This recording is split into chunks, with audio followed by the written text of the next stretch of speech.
The most dangerous prison ever built has no walls, no guards, and no locks. Its inmates don't know they're imprisoned. In fact, they fight to stay inside it.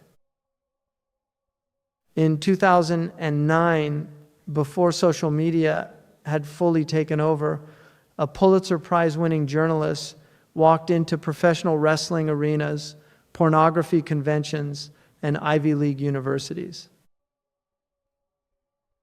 And he came back with the same report from all three. America had lost the ability to tell the difference between reality and illusion. His name is Chris Hedges. This is his book, Empire of Illusion.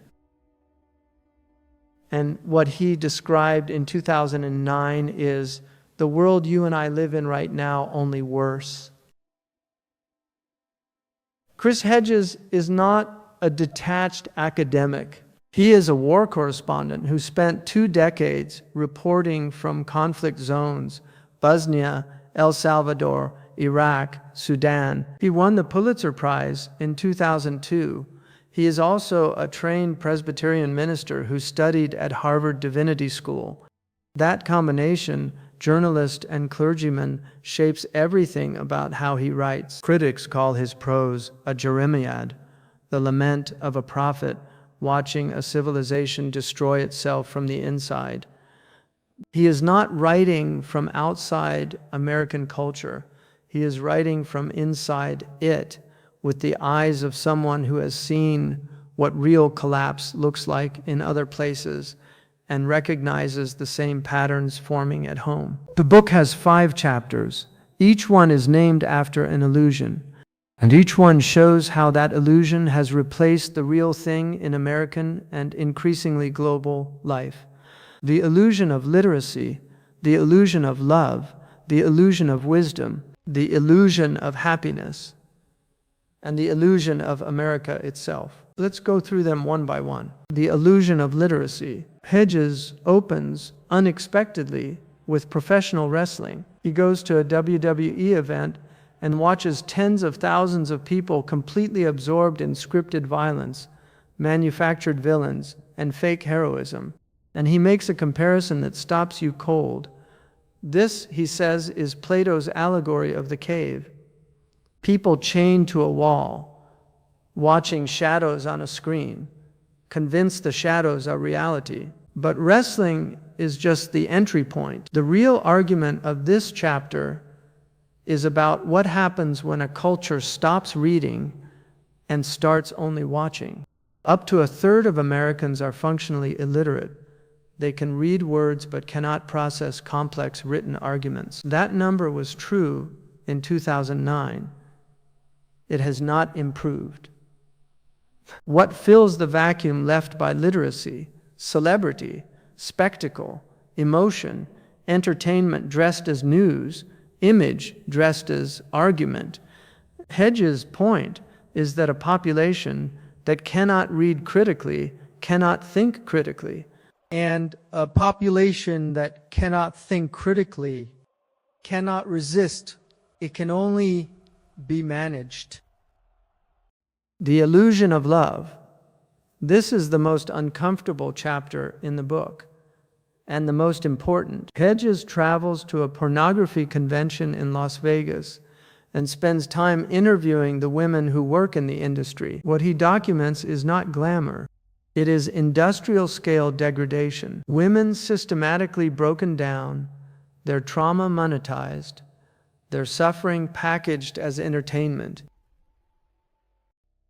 But his broader argument goes beyond the industry itself. He argues that pornography has become the dominant template through which an entire generation understands intimacy, not as a sacred bond between two people, but as a transaction, a performance, a commodity. When love becomes a performance, it stops being love. What remains is the illusion of connection. In a culture that has forgotten what real connection requires, the illusion of wisdom, Hedges turns his attention to the places we trust most, to produce wise, critical thinkers, Harvard, Yale, Princeton, Oxford. His verdict is devastating. These institutions, he argues, no longer produce people who can think. They produce people who can manage, optimize, and justify. Critical thinking has been replaced by technical competence. The humanities have been hollowed out. The purpose of elite education is no longer to produce citizens who question power, but graduates who serve it. He quotes the philosopher Theodor Adorno directly: radical evil becomes possible only with the collaboration of a population that has been made timid, confused, and incapable of questioning the system around it. The Ivy League, Hedges argues, is producing exactly that population, brilliant at execution, incapable of moral judgment. The illusion of happiness. This chapter targets something that sounds entirely benign: positive psychology. The movement built around the science of happiness, optimism, resilience, gratitude, strengths-based thinking has become a billion-dollar industry. It fills corporate training programs, self-help shelves, and university curricula worldwide. Hedges' argument is that positive psychology is not a science of human flourishing. It is a tool of corporate control. By telling workers that their happiness is their personal responsibility, a function of their mindset and attitude, it removes from view the structural forces that actually determine quality of life: wages, working conditions, political power, corporate accountability. If you are unhappy, the system says, you simply haven't worked hard enough on your mindset, not enough gratitude journals, not enough morning routines. The brilliant cruelty of this is that it takes real suffering, economic precarity, social isolation, meaninglessness, and converts it into a personal failure. The system is never questioned. Only the individual is found wanting. The illusion of America. In his final chapter, Hedges steps back and names what he believes all 5 illusions add up to. The collapse of a civilization that has chosen spectacle over truth, consumption over meaning, and corporate loyalty over human dignity. He describes an America where corporations have captured the state, where democracy functions as theater, where politicians are celebrities and celebrities are politicians, and where the population, sedated by entertainment, cannot tell the difference. He warns of what he calls inverted totalitarianism, a form of control that doesn't need jackboots and midnight arrests. It needs only debt, distraction, and the manufactured consent of a population that has forgotten our way of life is over. Our profligate consumption is finished. Our children will never have the standard of living we had. And yet, he ends unexpectedly with a meditation on love, not romantic love, the kind of love that refuses to participate in illusion. That tells the truth even when the truth is unwelcome. That acts with integrity when the system rewards performance. Now, where does this leave us as Muslims? Where Hedges is not writing about Islam. He is writing about America. But the 5 illusions he identifies are not American problems. They are human problems. And the Quran addressed every single one of them 14 centuries before Hedges put them in a book. The illusion of literacy, the Quran's first revealed word, was Iqra, ready, not watch, not consume, not scroll, read, think, reflect. The Islamic tradition built the greatest library civilization in human history on the foundation of that single command. The illusion of love. The Quran describes the marital relationship as one of the signs of God.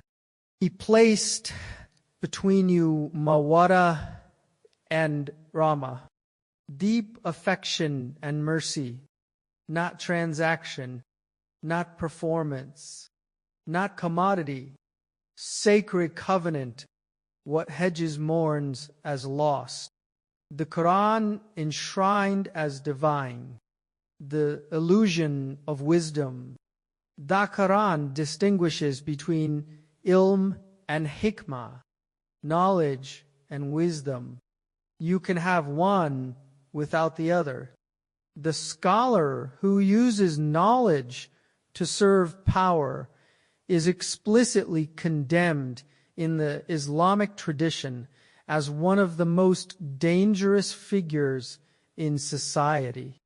The Prophet said, "The thing I fear most for my ummah is every eloquent hypocrite." The illusion of happiness. The Quran is brutally honest. This life is not designed for contentment. We have certainly created man into hardship, al-balad, not to make us miserable, but to free us from the delusion that the right mindset or the right purchase will make us whole. Hedges ends his book with love as the last act of resistance. He is right, but he cannot explain why love should matter in a godless, purposeless universe. Islam can, because love in Islam is not a feeling, it is an act of worship. Every time you choose truth over illusion, substance over spectacle, reality over performance, you are answering the call of your fitra. You are resisting the empire of illusion the only way it can actually be resisted. One conscious choice at a time. Chris Hedges wrote this book in 2009 and people called him an alarmist. In 2026, it reads like a documentary. His strength is his honesty. His weakness is the same as every secular critic. He can see exactly what is wrong, but has no fixed foundation from which to say why it matters or what to replace it with. The Islamic tradition has that foundation. The question, as always, is whether Muslims will use it. If this is the kind of thinking you are here for, subscribe and tell me in the comments, which of the 5 illusions do you think has done the most damage? Literacy, love, wisdom, happiness, or America? This is the Enlightened study.